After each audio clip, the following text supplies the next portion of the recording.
welcome back to another video, where today we are going to be reviewing the newly tooled LNER Class 91 from Hornby. So then, let's take a look at the box first. So, as we can see, as usual with Hornby products, we've got the big Hornby logo right there in the top left hand corner. We then have in the middle the striking imagery of what the 91 that we have today is. And as we can see, it's in the stunning LNER livery in ex-virgin colours. Obviously now it's in its own style of Intercity mixed with LNER itself, this sort of colour. As we can see down here, telling you it's an LNER Class 91 Bobo, which is the type of loco it is. It's named the Fusiliers and it's numbered 91118. As we can see, it is stunning. Let's just turn it to the side.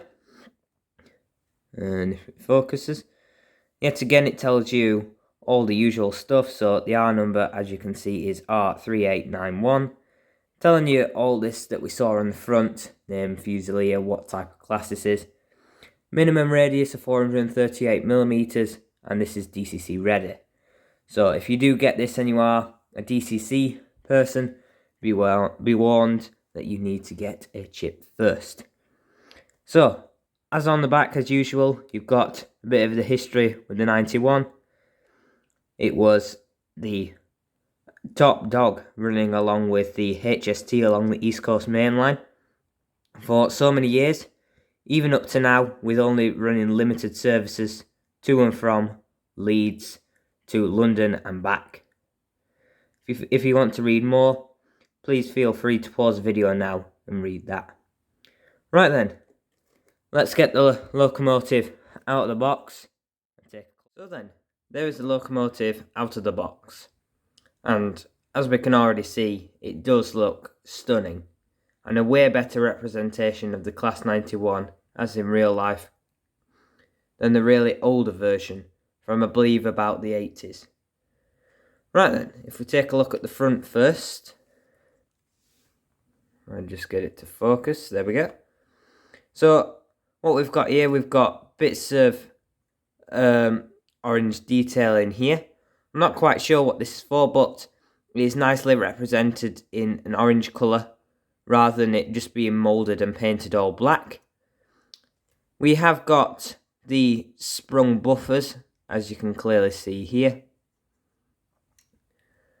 We do have the number of the locomotive just there, number 18, meaning this is the 18th 91 out of the set that they've made, all of the 91s. Just up here, we've got, if I just get it into focus, it's a bit too small, but we have got a warning sign. I assume it's probably the warning overhead live wires above, which is nicely printed on there. And then we have got inside the cab, we have got two black seats, which is nice that they have painted the seats and not just left them grey blended in with the cab. We have got separately fitted windscreen wipers on both windows and etched windows all around. If we just move around to the side now, here we have got the full number of the 91118. Now, the only problem, as a few people have pointed out, is the NEM socket. It does stick out from the skirting here at the bottom of the 91, which is a bit annoying for if you're taking shots of it from the side. It does stick out a fair way. But if you want, you can always cut it out. It does sadly just leave you with this big gap here for the swing of the tension lock coupling here. We have got yet again more warning signs. Crew only use doors, letter in there on the door. We have got nicely painted out in the silver colours the door handles and the railings either side. The paintwork of the like swooshes all over this are nice and crisp. There are no little freckles of paint showing not carefully painted work. We have got bits of blue on here for like more pipeworks. I assume it's possibly something to do with the brakes there on the bogies. And then we have got the LNER logo there in the centre. And it does look very nice and has been represented very well. We got the orange cant line running across all along the top, which is nice and crisp there. We then move down to here. Yet again, as I was saying before with the swooshes, they are nicely represented. And then we have got the printed on version of the nameplate. But you do get in the pack, you do get 2 etched nameplates, so you can put them on to go over that. And yet again, the blue on the bogies, and everything the same with the door at this end. Now, for the overhead wires part, we have got nicely different painted bits all over here, showing the different types of metal that you use for the conductivity of the overhead wires. We have got a pantograph here. It is a plastic one, but it doesn't really bother me as I don't have many electric locomotives. It does work for purpose, so obviously you can't conduct power from it, but if you had overhead wires, it does look very convincing if it is just passing by. Let's move to the end, because believe it or not, 91s have 2 ends, so you can drive from this end as well. Same as we said with the other end, it's got glazed windows, no windscreen wipers from what I can see. Actually, no, I think it does, just down there at the bottom. Yet again, painted seats inside. Bits of printed on detail in there with like the specifications of the 91. Yet again, sprung buffers on both ends. And then we've got the tension lock coupling with the NEM socket coupling just in there, which you can replace for any other couplings that you may use. So then, that's a closer look at the 91. Let's get it on the track, give it a test, and then we'll get on to the running set. 91 down on the tracks.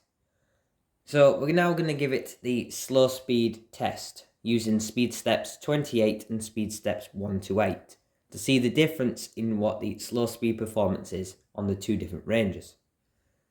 So then let's get straight into it. So this is speed step 28 on speed 1.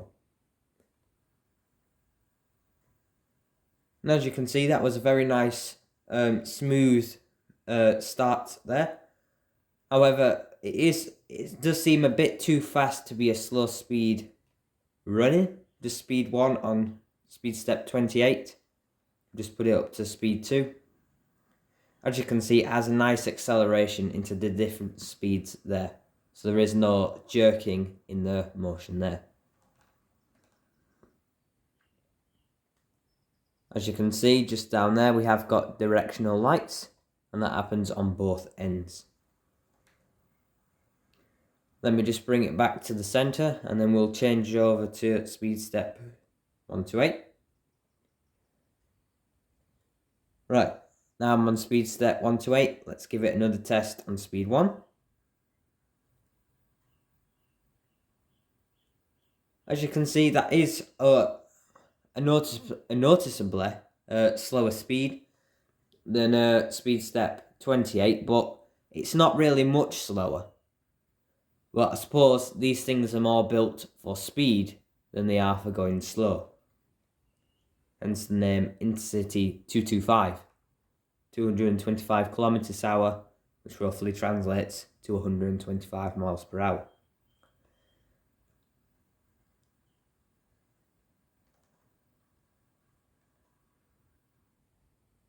Well, yeah, certainly is a good runner and will do great things on running out for higher speeds.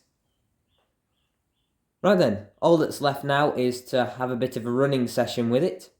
Sadly, current data don't have any Mark 4s or the DVT, but they will be coming as soon as I get money to be able to buy them. But for now, we will run it on a rail tow rake, as I have seen it run with Mark 1s in the present day, running a rail tow. So we will run it on those blue greys behind it. And I hope you guys have enjoyed this video, and I'll see you in the next video. Thank you guys for watching, and see you in the next one. Bye.